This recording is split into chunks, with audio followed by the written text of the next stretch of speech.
July 6, 2026, Lunes. Naglalagablab po ang mga balita ngayong araw. Sinimulan na ang impeachment trial ni Vice President Sara Duterte.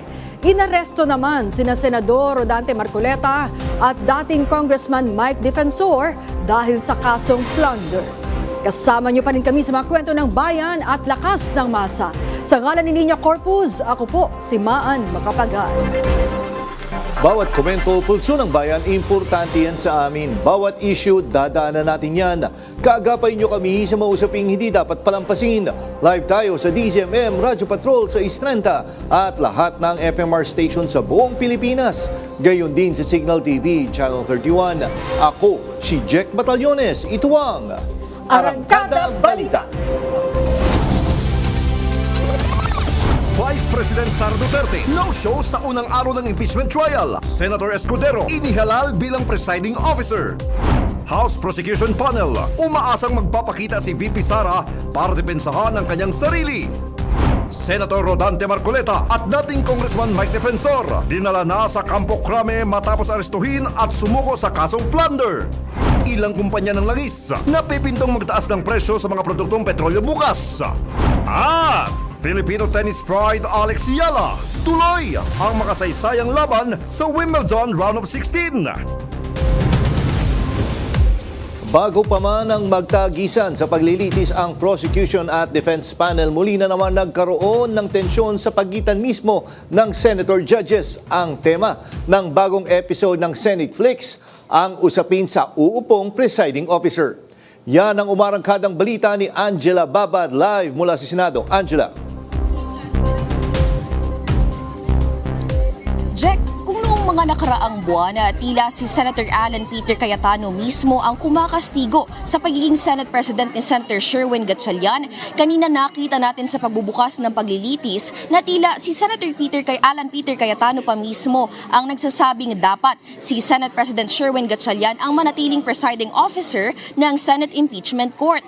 Sa isang point of order, kinwestiyon ni Cayetano ang adoption ng Senate Resolution No. 430 na nag-aamyenda sa impeachment rules para payagan ng ibang senador na mamuno sa paglilitis. Sinang-ayunan nito ng kanyang kapatid na si Senator Pia Cayetano. Anin ng magkapatid, malinaw sa 1987 Constitution na ang Senate President ang dapat mamuno sa impeachment trial, maliban na lamang kung Pangulo ang nalilitis. Pero nanindigan si Gatchalian na legal ang amendment dahil may quorum noong June 3. Dagdag pa niya, dapat ang usaping ito ay sa plenaryo tinatalakay at hindi sa impeachment court.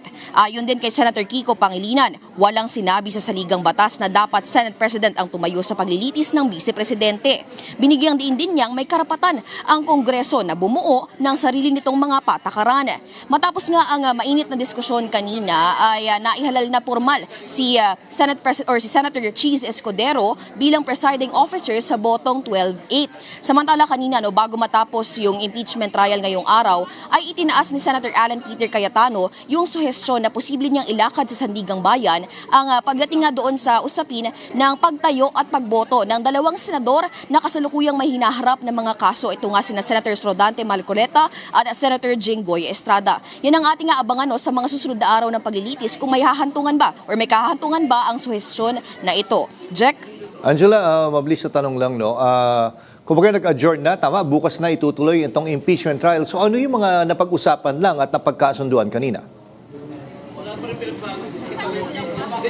Jack, bukod nga doon sa matagal na usapin ng pag-upo ng presiding officer kanina, ay nagbigay ng opening statements yung parehas na kampo. Nagbigay rin ng opening statement ang presiding officer parehas noong si Senator Sherwin Gatchalian pa ang nakaupo at si Senator Francis Cheese Escudero. At kanina napag-usapan rin bukod dito yung sealed BIR box na ipinag-utos na ni presiding officer Senator Cheese Escudero na ibalik mismo sa Bureau of Internal Revenue dahil anya hindi pa naman ito kasama doon sa mga minarkahang ebidensya na isasama sa paglilitis. Jack?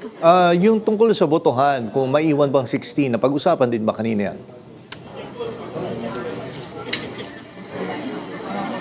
Jack, pagdating dyan sa threshold, no, yan ay patuloy pang pag-uusapan. Tingin natin sa mga susunod pang araw dahil meron pang ang mga tinataas Yung katulad na lamang nung pagtataas kanina ni Senator Alan Peter Cayetano na isama pa rin yung dalawang senador na nahaharap sa mga kaso. No? So yan ay patuloy pang pag-uusapan sa mga susunod na araw. At wala pa tayong klarong sagot kung talaga bang paghahawakan yung 16. Pero definitely, sinasabi nga ni Presiding Officer Senator Cheese Escudero na sa saligang batas, 16 ang nakalagay. 2/3 ng lahat ng senador. Jack? Okay, maraming salamat, Angela Babad.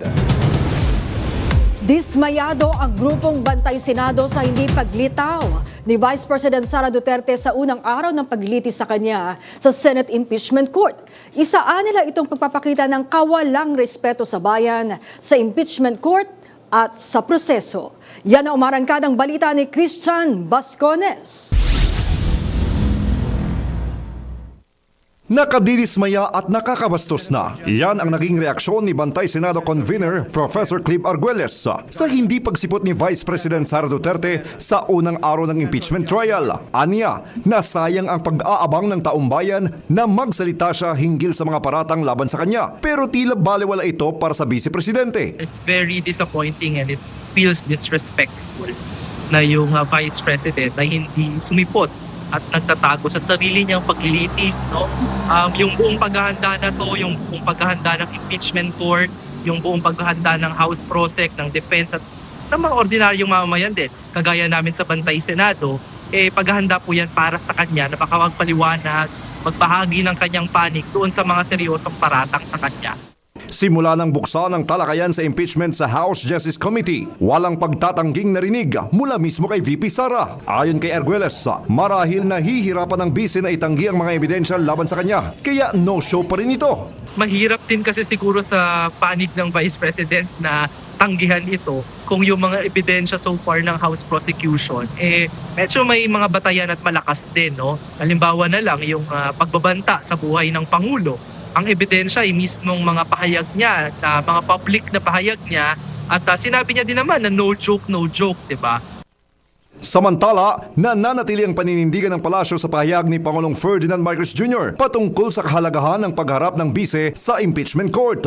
Kung may kinakailangan pong sagutin, ay dapat lamang pong sagutin. Kung kaya naman po na malinis ang mga pangalan, ay dapat lamang pong gawin. Mas maganda pong humarap sa nasabing trial para po siya na mismo ang sumagot ng mga akusasyon laban sa kanya. Nilinaw ng Malacanang na hindi makikialam ang ehekutibo sa responsibilidad ng Senado sa pananagutan ng isang mataas na opisyal ng bansa. Ako si Christian Bascones ng PRTV News, nagseserbisyo para sa Pilipino. No-show ang Vice Presidente sa pagsisimula ng kanyang impeachment trial ngayong Lunes. Bagamat kinatawan siya ng kanyang counsel, naniniwala ang House Prosecution Team na ang hindi personal na pagdalaw ng bise ay nagpapakita lamang ng kanyang tunay na karakter. Live mula sa Senado, may umarangkadang balita si Mari Ocampo. Mari. Jack, utang na nga raw ni VP Sara sa publiko na sagutin itong mga alegasyon na binabato sa kanya sa pagsisimula nga ng impeachment trial laban sa kanya ngayon sa Senado. Pero hindi na nga ito natuloy dahil umaga pa lang nakumpirma na hindi dadalo ang bise dito sa Senado. Una nang nagbigay opinyon si Pangulong Ferdinand R. Marcos Jr. na kung siya ang nasa sitwasyon ni Vice President Sara Duterte, pipiliin niyang harapin ang mga paratang na ibinabato sa kanya. Ayon sa mga spokesperson ng prosecution team, binoboses lamang ng Pangulo kung ano ang saloobin ng sambayanang Pilipino. While we respect that the decision ultimately belongs to her, no? But we fully understand where that sentiment is coming from, no? Because it would show respect for the Constitution, respect to the impeachment court, and ultimately respect to the Filipino people for demanding answers.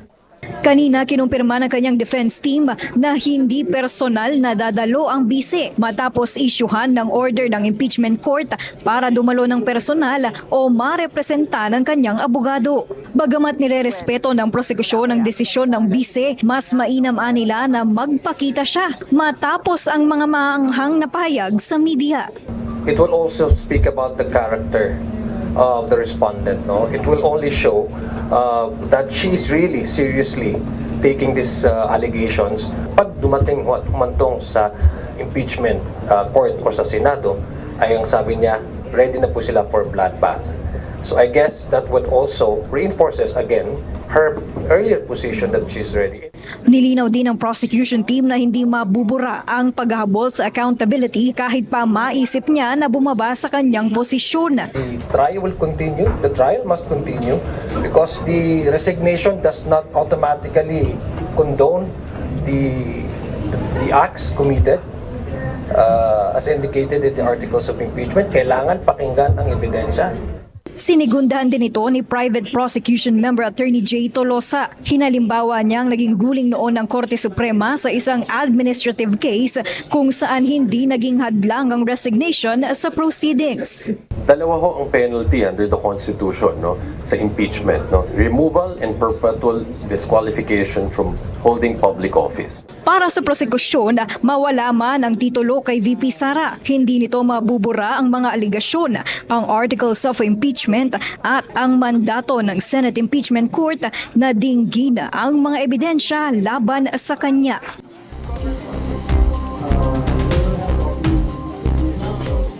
Jack, diretsahan na nga ring sinabi ni House Prosecution Member at ML Party List Congressman Laila De Lima na kawalan ng respeto o disrespect itong naging desisyon nga ni VP Sara na hindi magpakita ngayong araw sa kanyang trial. Kaya umaasa siya na magbabago pa ang isip ng bise dahil pagkakataon ng araw ito na ibinigay sa kanya para madepensahan ang kanyang sarili. Habang dinescribe naman ng kapwa House Prosecution Member at Bicol Saro Congressman Terry Ridon na pagtakas sa accountability itong ginagawa ni VP Sara. Narito ang kanilang pahayag. Well, that's an abdication of accountability. It's not the House Prosecution anymore asking her to attend. It's the Senate impeachment court. The bloodbath starts today. If she's not coming here, then I thought she was going to bring the bloodbath to everyone else. For me, that is a manifestation of disrespect. So, sana magbago pang isip niya because this is a chance being given to her. Yes, she can be represented by counsel in everything and on every issue that arises during the trial. But iba rin kung makita siya dyan na nag-attend, nag-appear, makita na interesado din siya sa kanyang cause, which is of course for acquittal.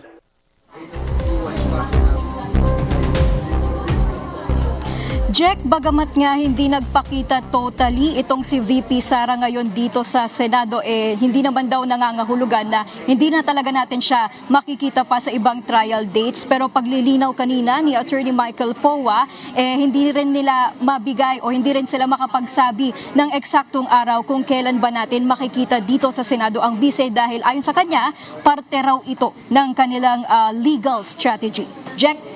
Isang tanong lang, Marino. Alam natin na sinabi nga na ibabalik na sa BIR yung sealed box. Ito ba ay iaapela pa ng prosecution team? Jack, sa mga oras na ito, wala pa tayong naririnig mula sa prosecution team tungkol nga sa pag-aapela sa BIR box. Pero mamaya nga, meron daw press con at dito natin naabangan kung masasabi ba natin na aapela ang prosecution sa BIR box dahil sa mga nakaraan nga na mga press briefings mula sa prosecution team, ine-emphasize nila kung gaano nga raw kahalaga at crucial ang kahon nga ng BIR box na naglalaman ng tax records ng BC at kanyang asawa. Jack? Okay, maraming salamat, Mari Ocampo. Anti-corruption run isinagawa ng mga runners sa Ayala Avenue, Makati para sa paglilitis sa impeachment ni VP Sara Duterte. Marami pang mainit na balita sa pagbabalik ng Arangkada Balita.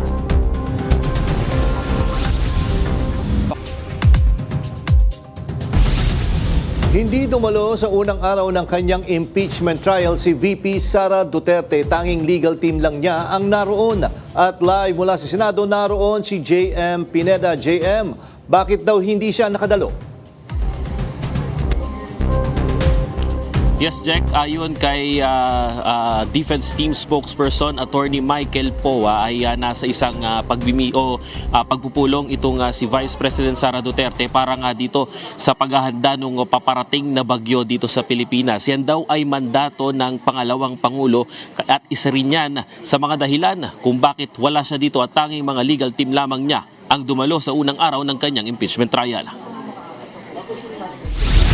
Walang Vice President Sara Duterte sa unang araw ng impeachment trial sa Senado. Hindi sumipot ang pangalawang Pangulo at tanging mga abogado lamang niya ang nagpakita para sa kanyang paglilitis. Sa pahayag na inilabas ni VP Sara, sinabi nitong ang impeachment ay nakaayon dapat sa konstitusyon at may due process. Ibig sabihin, may karapatan umano siya na hindi dumalo at abogado lang ang paharapin. Nilinaw naman ng Defense Team spokesperson na si Attorney Michael Poa na hindi tinatakbuhan ni VP Sara ang mga akusasyon sa kanya. Di gaya ng sinasabi ng prosecution team na ayaw lang humarap ng pangalawang Pangulo. Yung pagharap niya sa kaso ay ginagawa na sa kasulukuyan. Kaya nga matagal na siyang nag-form ng isang defense team dahil alam niyang hahantong tayo sa ganito.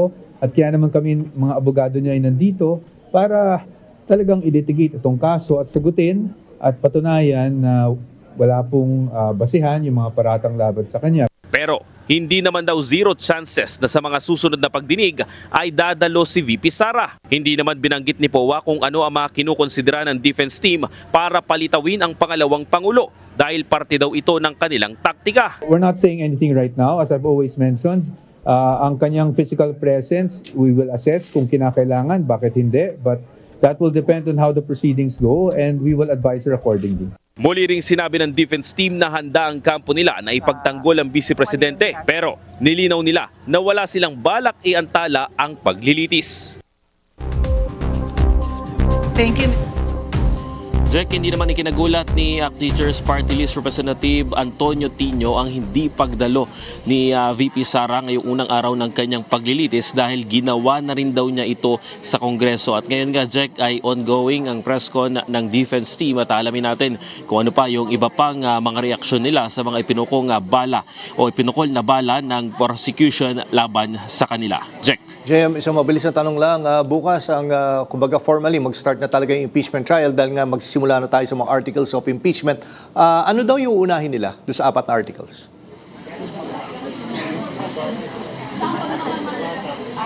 Jack, sa ngayon sa huling impormasyon na nakuha natin, ang unang uunahin na pag-usapan itong ginawang banta ni Vice President Sara Duterte doon sa kila Pangulong Marcos, kay First Lady Liza Marcos at pati na rin kay dating House Speaker Martin Romualdez. So ayan yung uli nating natanggap na impormasyon na uunahin pero hindi pa malinaw kung ano pa ba yung mga dapat pang papaandaran nila bukas, Jack. Okay, maraming salamat, JM Pineda.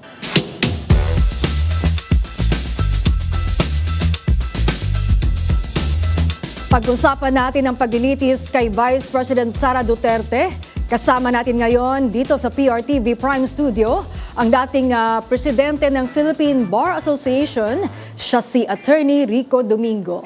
Magandang hapon po, Attorney Domingo, at welcome back sa Arangkada Balita. Magandang hapon din, Maan and Jack. Una, ito na, hindi sumipot si Vice President Sara Duterte. Ano yung implikasyon nito? Meron ba siyang sinayang na pagkakataon na sumagot sa paratang sa kanya? Siguro yung pangalawang portion ng iyong question would be nasa kanya yon. No? Pero ang order ng Sergeant at Arms or the officer, dapat inaanyayahan siya o ang kanyang mga representante. Ang ginawa niya would be just, he didn't go to the trial proper, at nirepresent siya ng mga abogado niya. I think there were about 6 or 11 of them. Yes. Yeah. Pero, maganda ba itong, sa kanila, no, sa kampo niya, isa ba itong legal strategy? Kasi, pwede siyang tanungin, direkta, di ba? Or pwede din siya tanungin kung bubuksan ba ang BIR box. Yung mga ganong pagpipresenta ng ebidensya, sir. Well, nasa sa defense yan, no? At kasama ito sa strategy nila. So, yung sinabi mong baka kailangan related yan doon sa pagbubukas ng box, at the appropriate time mangyayari yan. Ang ginagawa ng depensa right now, I think, is that tinitingnan muna nila kung anong pipresenta ng prosecution. So testing the waters. Testing the waters. Kasi remember that in this particular case and any other proceeding, ang onus, the burden, is the prosecution to prove itself, Yes. and prove the evidence, and not rely on the weaknesses or perceived weaknesses ng defendant. So, ganun ang ginagawa ng mga abogado. Oo, pero sinasabi rin ng mga miyembro ng House Prosecution Panel na pagtakas sa accountability, eto nga ginawa ni Vice President Sara Duterte, although pwedeng sa mga susunod, pwede naman siyang humarap kung gugustuhin niya. Dapat daw po ba bang na-arraign or isinailalim sa arraignment si VP Sara? Nakalagay sa rule lang ng Senate na wala namang ganun dapat gawin. But kung hindi dumating ang akusado, meaning si VP Sara, ay bibigyan siya ng not guilty verdict. So, in other words, not guilty in the sense that imbes na i-arrange siya in a regular criminal case, she opted not to go, and the records will show that she would be pleading not guilty. So hindi naman dapat nandun siya mismo as a person. Okay, naging meet siya ng mainit na debate sa first day ang pagboto, no? Yung pagdesisyon sa presiding officer.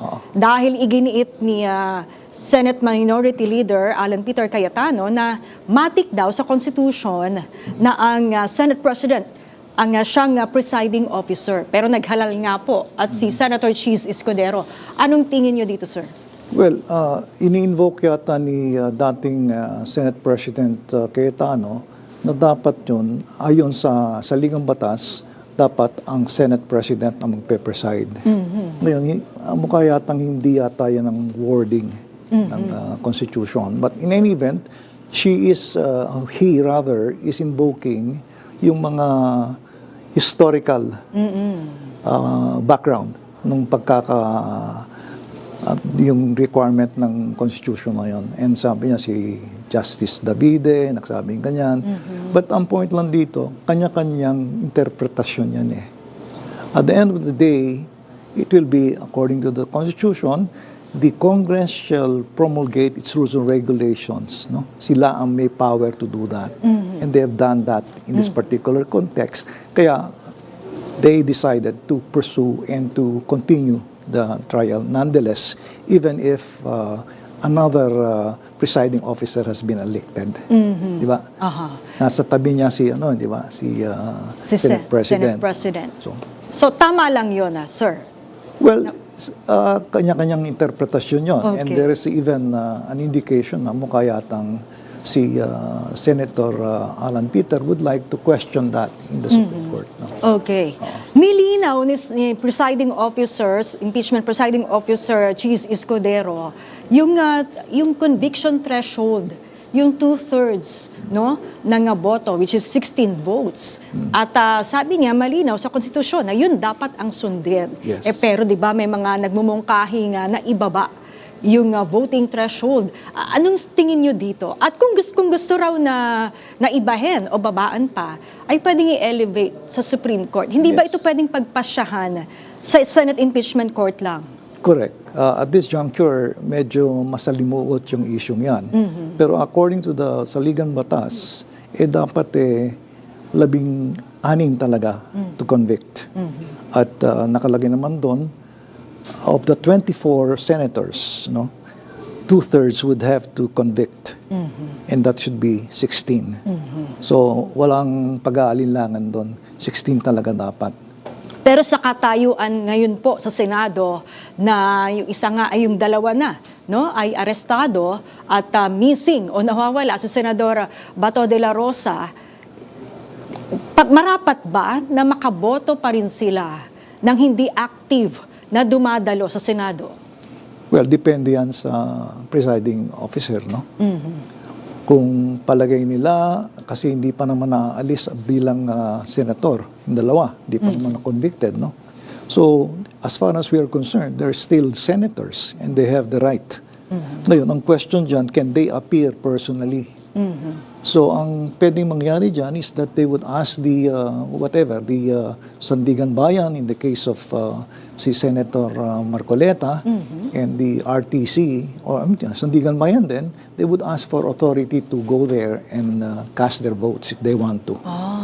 Kung sakaling i-elevate, sir, sa SC, sa Supreme Court, sino ang dapat mag-push nito?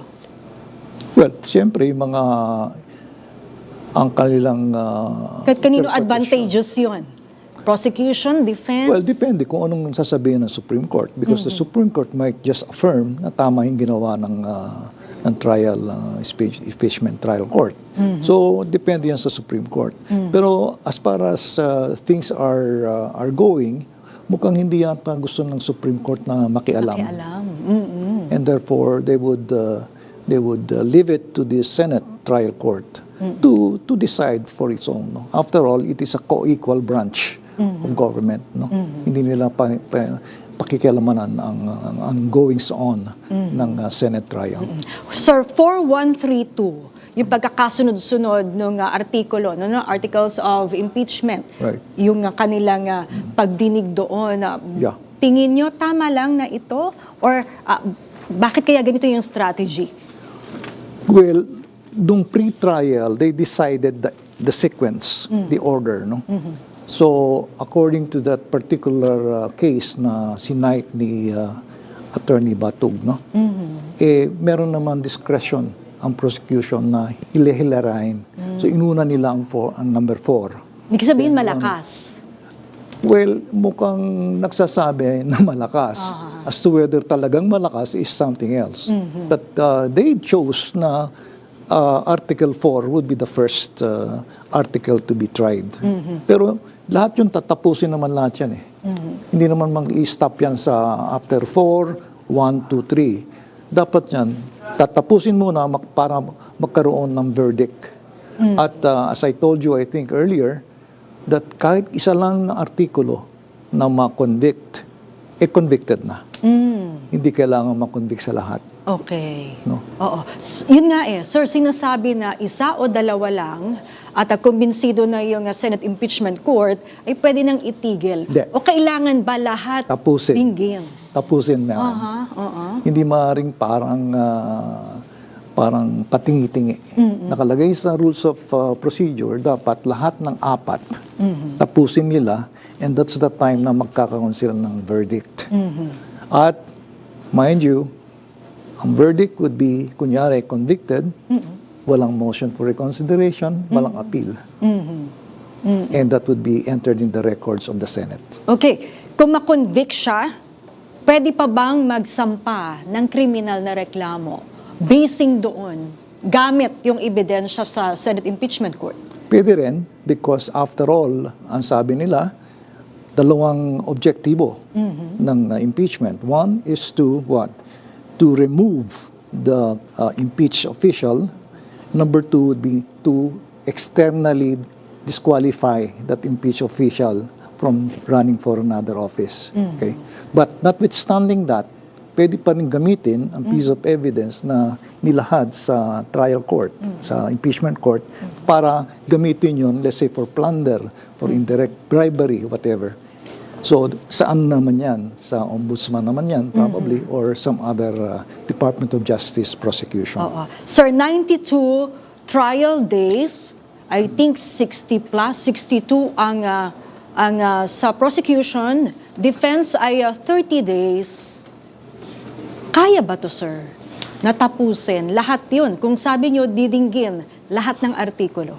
Well, depende sa speed ng pagkakahalad ng mga ebidensya. I think meron yatang pang Article 4, 11 trial dates. Yes. Article 1, 31 trial dates. Article 3, 8 trial dates. And Article 2, 12 trial dates. Ang pinakamahaba is Article 1. Yes. 31 trial dates. Ngayon, kung sa pag-uusapan natin, ganun kabilis natin yan, depende yan sa pagkakalahad ng mga ebidensya. Okay. Ano yung masasabi nyo, attorney, doon sa paraan ng pagsasalita ng ilang senator judges kanina, partikular ng depensa? Kasi minsan parang emotional na yung kanilang, or may galit na makikita yung biases? Well, ang pinag-usapan natin dito, di ba, may provision sa article ng article 2. They have to observe political neutrality. Yes.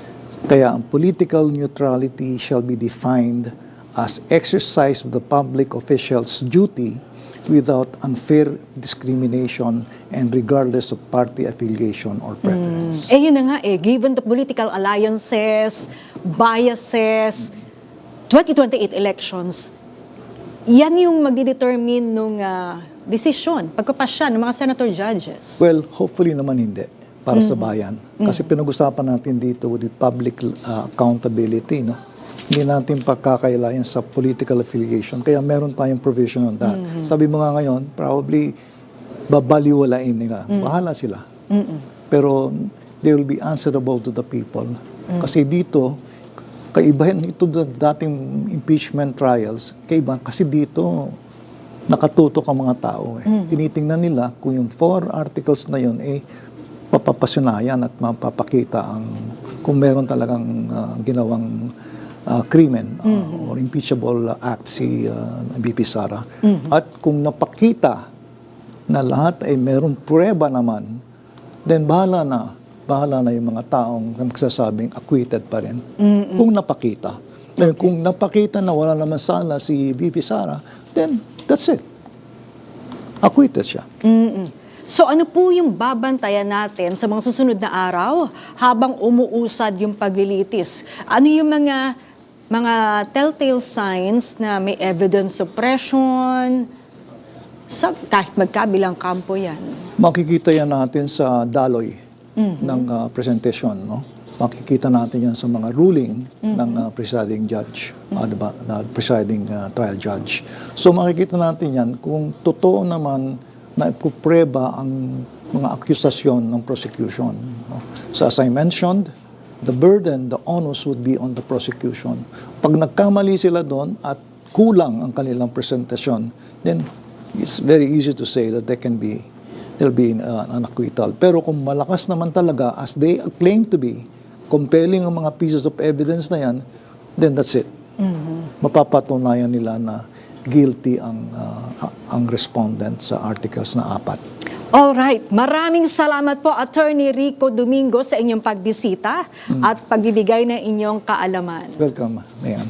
Thank you very much. Ibinasura ng Sandigan Bayan ang motion to quash o yung hiling na pagbasura sa inihain ni Senador Rodante Marcoleta kaninang umaga at tuluyang ipinatupad ang warrant of arrest niya sa kasong plunder. May umarangkadang balita si Justin Ignacio. Issued today, July 6, 2026, warrants of arrest and hold departure order in criminal case E-SB-26-CRM-0018 for plunder against Senator Rodante Dizon Marcoleta, Michael Tan Defensor, Joseph Varias Espiritu, and Aristotel Baluyot Veray. The issuance of the warrant of arrest signifies only that after evaluating the records, the court found probable cause to believe that the accused committed the offense charged. Ito ang inanunsyo ni Sandigan Bayan 3rd Division Associate Justice Carl Miranda kaninang umaga nang ilabas ang warrant of arrest para sa kasong plunder laban kay Senator Rodante Marcoleta at 3 pang respondent na nag-ugat sa hindi umano pagdedeklara ng 75 milyong pisong halaga ng campaign contributions noong nakaraang eleksyon. Mag-aalas 9 ng umaga nang dumating si Marcoleta sa Sandigan Bayan para dumalo sa pagdinig kaugnay ng motion to quash information ng kanyang kampo. Ibinasura ng korte ang motion to suspend proceedings at kinatigan ng paglalabas ng arrest warrant matapos itong makitaan ng probable cause. Dumiretso na sa clerk of court si Marcoleta. Maya-maya, kasama ang CIDG, bumalik ang senador sa courtroom. Dito na dumating si DILG Secretary John Vic Rimulya at PNP Chief Police General Melencio Nartats Jr. Ayon kay Marcoleta, iginagalang niya ang proseso at ang batas. So, ang sabi ng Sandigan Bayan, meron na silang determination of probable cause. Kaya sila nag-issue ng warrant of arrest. Igalang natin yun. So, ang aking mga abogado ay gumawa rin ng paraan para sa ganon, i-counter naman yung asunto. Yun ang ibig sabihin ng motion to quash. Giit niya, hindi siya inaresto, kundi sumuko. Kaya nang sinabi ko sa inyo, ako ay hindi magtatago, harapin ko ang batas. Ang kasama na po yung pagpunta ko rito, yung hangarin ko na kung iserve po nila yung warrant of arrest, tatanggapin ko. Ibinyahe na rin kanina sa PNP headquarters sa Camp Crame ang senador. Ako, si Justin Ignacio ng PRTV News, nagseserbisyo para sa Pilipino. Kaugnay ng balitang yan, ginagalang ni Pangulong Ferdinand Marcos Jr. ang pag-aresto kay Senator Rodante Marcoleta kaugnay ng kasong plunder. Ayon kay Palace Press Officer Undersecretary Claire Castro, inilabas naman ng Sandigan Bayan ang warrant of arrest matapos maghain ang Office of the Ombudsman ng kasong plunder laban kay Marcoleta kaugnay ng umano'y 70 milyong pisong campaign donation. Sinabi rin ni Castro na dapat dalhin sa hukuman ang mga paratang at pairalin ang due process sa mga kinasasangkutan. Bumuelta naman ng palasyo sa pahayag ni dating kongresista Mike Defensor na nakasuhan rin kasama ni Marcoleta sa kanyang paratang na selective justice sa ehekutibo. Sana po ay minabdali din nila ang pagbibigay ng mga ebidensya. Konkretong ebidensya, hindi lang puro pamidya. Mas magkakaroon po ng resolusyon at ng solusyon kung sila ay nagsumiti kaagad ng mga konkretong ebidensya para kung sino yung mga tao na nais nilang papanagutin ay napanagot na po sana, nadala na po sana sa korte ang mga kasong kanilang idudulog. Pero hanggat hindi sila nakakapagbigay ng konkretong ebidensya, hindi po talaga ito kakagatin ng korte. Bahagyang nag-atensyon sa pagitan ng mga pro at anti-impeachment na nagkasa ng kilos protesta sa labas ng Senado. Agad namang nakontrol ng pulis ang girian ng dalawang grupo. Yan ang umarangkadang balita ni Lestor Aler.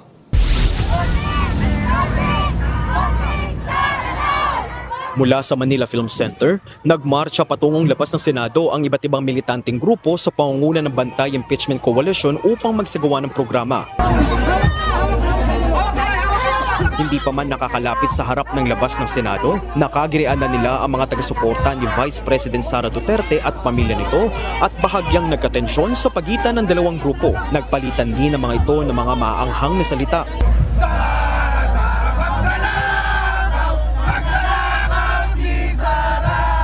Dala-dala nila ang mga placard na may panawagang agarang paglilitis at pagpapanagot kay VP Sara Duterte na kasalukuyang sumasailalim sa impeachment trial.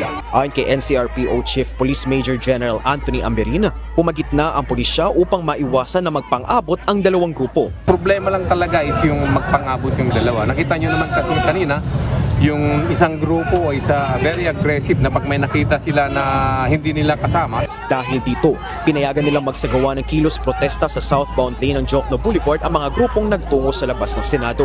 We have made the necessary adjustment and kagaya nga ng sabi ko kanina, we have maximized our deployment here because we will be expecting na there will be rallies coming from the pro-impeachment at anti-impeachment. Aabot sa halos 6,000 police personnel ang nakadeploy sa paligid ng Senado para sa pagpapatupad ng kaayusan at seguridad. Natapos ang programa ng Bantay Impeachment Coalition pasado alas 3 ng hapon at nagmarcha pabalik sa Manila Film Center. Mananatili namang naka-full alert ang pulisya hanggang Miyerkules. Ako si Lestor Aler ng PRTV News, nagseserbisyo para sa Pilipino. Iginiit ni Lead Prosecutor at Batangas sa Representative Jinky Luistro na hindi politika kundi konstitusyon ang nagtulak sa Kamara na isulang ang impeachment laban sa pangalawang Pangulo. Live mula sa Senado, nagbabalik si Mari Ocampo. Mari.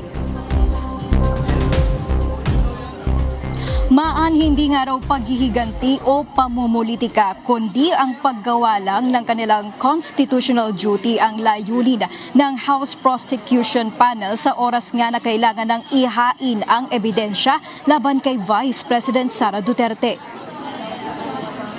Sa kanyang opening statement, sinabi ni Lead Prosecutor Jinky Luistro na ang impeachment trial ay dapat nakabatay sa batas at hindi sa impluensya ng politika. Nilinaw rin niya na hindi layunin ng Kamara na agad hatulan ang Vice Presidente. Hindi upang usigin ang isang tao.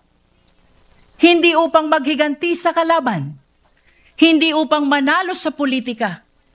Kundi upang sagutin ang isang tanong na napakahalaga sa kinabukasan ng ating republika. May saysay pa ba ang pananagutan sa ating bansa? Ayon pa kay Luistro, dumaan sa masusing pagsusuri ang mga ebidensya bago iharap ang articles of impeachment sa plenaryo at ngayon sa impeachment court. The prosecution will present exactly what the Constitution requires. Evidence. Hindi chismis. Hindi haka-haka. Hindi propaganda. At lalong hindi SOCMED narrative. Evidence. Official records. Financial documents. Government reports. Video recording. Statements under oath. Independent findings of institutions created by law. Mga dokumento na hindi bumoboto. Tinapos nga ni Luistro sa panawagang hayaan ang katotohanan at due process ang magpasya sa kapalaran ng Vice Presidente. Future generations will not ask how powerful the respondent was. They will not ask how loud the political debate became. But they will ask one thing. When the Constitution called, did the Republic answer?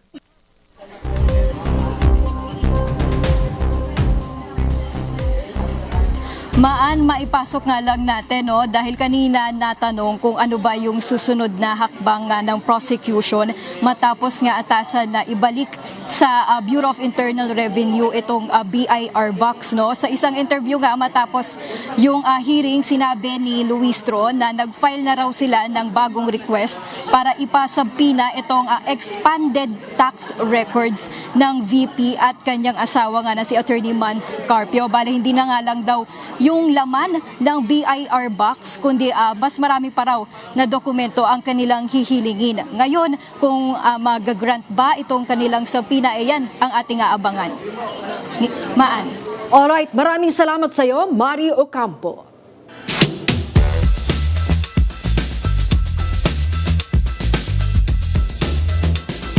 Tungkol pa rin sa unang araw ng impeachment trial, kausapin natin ang public interest lawyer na si Attorney Antonio Bucoy. Magandang gabi po, Attorney Bucoy, at welcome back sa Arangkada Balita.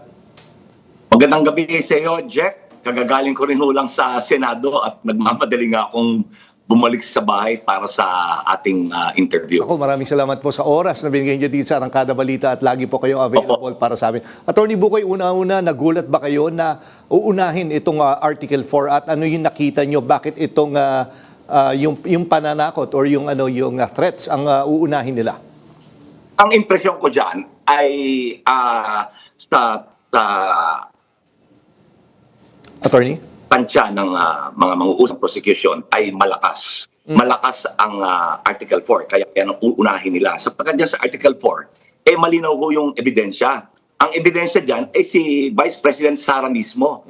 Yung mga video niya at yung mga interview niya na sumunod matapos yung ginawa niyang banta, na inulit niya 2 beses pa sa magkahiwalay na okasyon. Is pa kung nakikita ko dyan kung bakit yan ang uunahin, sapagkat malaki pa ho ang paghahandang gagawin para dun sa unexplained wealth, para dun sa confidential fund, tsaka dun sa bribery. Yan ho ay kinakailangan pa nilang magsubpina at testifikatum, ibig sabihin testimonya ng taong magtutukoy doon sa bahagi ng subpina to SECOM, yung mga dokumento. Kaya nga kanina nagkaroon ng usapin doon sa initial hearing ng impeachment patungkol doon sa subpina ng prosecution na tumutukoy sa mga bank records. So magkakaroon ng usapin pa yan eh. Kaya palagay ko yan ang dalawang dahilan kung bakit inuna nila yung Article 4 o yung pananakot o pagbabanta. At ito nga, Attorney Bukoy, marami actually pag nagbasa ka sa social media, although hindi naman sila lahat abogado, pero sinasabi nga nila, medyo madali itong Article 4, yung pananakot, dahil halos lahat tayo ay napanood yung video na yan at hindi natin na kailangan masyado ng mga documentary evidences. Tama po? Correct. Kasi lahat tayo, palagay ko, kahit na yung mga diehard supporters ng Vice President, kakabahan dyan sapagkat yung banta ay direktahang sinabi niya. Hindi naman siya ini-interview, siya yung pumunta online at nag-press conference siya para lang magbanta at nanggigigil siya kung maalala ninyo. Madami siyang mga pagmumurang ginawa doon at talagang sinabi niya na totoo, hindi siya nagbibiro, gagawin niya. And Attorney, ito, anong comment nyo? Kasi ang sinasabi ngayon sinasabi naman ng defense team, dahil sinasabi nga na parang conditional naman ito at parang hypothetical. Sinasabi kung may mangyari sa kanya. So pwede pa rin siya pumasok bila sa mga threats po. Wala akong ganong klaseng pagbabanta na conditional eh. Na pag ikaw, salbahe ka, papatayin kita. Walang ganon. Ang banta ron ay yung papatayin kita. Hindi yung pag ikaw ay hindi sumunod. Hindi ba? Kaya there is no such thing as conditional na threat. A threat is a threat. Period. Pero kailangan ho ba may parang sort of consummation? Hindi naman ibig sabihin na napatay yung tinatakot. Pero kumbaga, kailangan mapatunayan muna na nag-hire siya ng isang assassin. Or hindi naman po kailangan yun? Hindi ko kinakailangan yun. Ang banta ay banta. At depende kung sino yung nagbabanta. Like katulad doon ni Vice President Sara. Meron siyang kapasidad na gawin tuparin yung kanyang banta. May kapasidad siya dahil kung yung gugunitain, identified siya as a person of interest doon sa EJK or extrajudicial killing. Kaya person of interest din siya sa International Criminal Court. Meron pa diyang nangyari na dati na meron siyang binugbog na sheriff. Ibig sabihin, meron siyang tendensiyang gumawa ng karahasan. So, yung nagbabanta, kapani-paniwala kung may kapasidad na tuparin yung kanyang banta. And Attorney Bukoy, alam naman natin na hindi lang naman yan yung development kanina. Meron din yung sa ombudsman nga kung saan lumabas ay warrant of arrest ni Senator Rodante Marcoleta. Pero last week pa lang ay medyo mainit na rin ang Office of the Ombudsman. Nung ginawa nilang state witness, itong si former DPWH Secretary Manuel Bonoan, pwede ba makuha ko lang yung inyong reaction tungkol doon? Para sa akin, yan ay senyal ng pagkadesperado ng Office of the Ombudsman.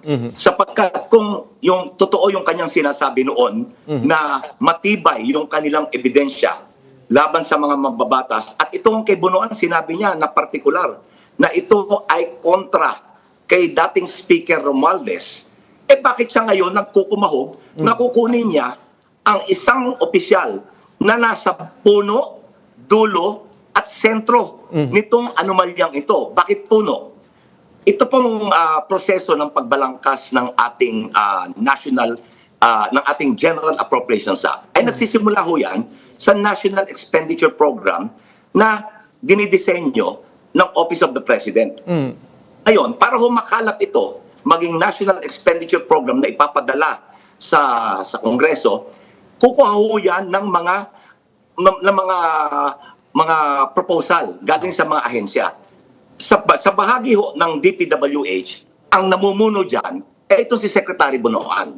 Siya ang arkitekto, siya ang disenyo nung budget nila na isinumitin nila sa DBM. So siya po dyan ang puno.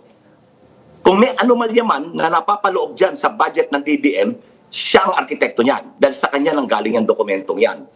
Pangalawa, siya ang sentro. Bakit? Sila yung namamahala ng pondo. Sila yung nagpapabid para sa mga proyekto. Sila yung naggagawad ng mga proyekto sa mga kontraktor. So, nasa sentro siya. Bakit siya ang dulo? Sila po ang nagre-release ng pondo. Sila yung nagsesertipika kung tama ba yung progress report at kung yan ba ay tama ba yung natapos at mahusay ba yung trabaho ng proyekto. Diyan ho lumalabas, ang daming ghost project, merong substandard, pero nirelease nila yung pondo. So, paano siya magiging state witness? Siya yung puno, sentro, at dulo nito. Hindi lang ho yan. Naaalala nyo sa testimonya ni Yusek Bernardo, tinukoy niya mismo si Secretary Bunuan na siya ang humawa ng about 5 million, 5 billion, hindi milyon, 5 bilyong piso kada taon mula 2022 hanggang 2025. At siya ay nagpapataw, humihingi siya ng 15% na kickback. So kung iyong kukumpitin yan, 4 na taon, 15%, 750 million per year, 3 billion. Ngayon, ang gusto lang isoli, 1 billion. Ibubulsa niya yung 2 million, 2 billion. So, desperation po yan sa bahagi ng ombudsman. Sige po, nako, maraming salamat po, Attorney Bukoy. At dami nga natin kailangan tutukan na issue dito. Nandyan yung impeachment at ito nga yung sa mga kaso sa ombudsman. Again, maraming salamat, Attorney Antonio Bukoy, sa oras na binigay mo dito sa Arangkada Balita. Magandang gabi po at mabuhay po kayo. Salamat po sa inyong walang sawang paanyaya. Nagsagawa ng anti-corruption run ang mga joggers sa Ayala Avenue sa Makati upang hilingin ang pananagutan ni Vice President Sara Duterte. Suot ang mga damit na nananawagan laban sa katiwalian at korupsyon. Nakasaad din sa mga bitbit na banner at stickers na ipinamahagi ng mga kalahok. Nagsimula ang takbo laban sa korupsyon sa Paseo de Rojas at Makati Avenue at nagtungo sa direksyon ng monumento ni Ninoy Aquino at binagtas ang kahabaan ng Ayala Avenue. Ayon kay Nika Dumlao, organizer ng Outrun Movement, inaasahan nila magtutuloy na ang paglilitis ngayong araw ng walang pagkaantala. The accountability of all corrupt politicians. Habulin ang magnanakaw.